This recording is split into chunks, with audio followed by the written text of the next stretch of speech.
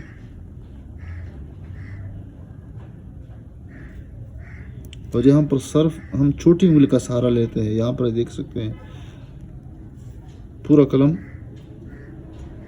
نہ لگنے دیں، اس لیے اگر پورا قلم ہم لگنے دیں گے تو پھر لفظ گڑبڑ ہو جاتا ہے۔ یہاں پر ہم چھوٹی انگلی کا سہارا اس لیے لیتے ہیں تاکہ یہ بیرنگ کا کام دے دے، قلم پسنے نہ دے۔ اگر ہم چھوٹی انگلی استعمال نہ کریں تو پھر قلم پھنس جاتا ہے، رک جاتا ہے، اور ہماری مرضی کے مطابق وہ بالکل بھی نہیں لگتا ہے۔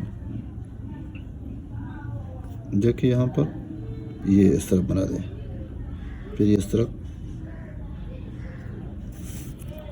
اوپر اٹھا دیں اور الف چھوٹا بنا دیں۔ دیکھیں اب یہاں پر دیکھیں با، با ویسے لوگ اس کو گول بناتے ہیں، میں اکثر بتایا کرتا ہوں کہ گول بھی نہیں ہے، سیدھی بھی نہیں ہے، البتہ تھوڑی سی اس میں گولائی ہے۔ دیکھیں یہاں پر آرام آرام سے میرے بنایا ہے۔ ویڈیو دیکھنے کا بہت بہت شکریہ۔ آپ اس ویڈیو کو صاحب کی نیت سے بھی شیئر کیجیے گا۔ السلام علیکم ورحمۃ اللہ۔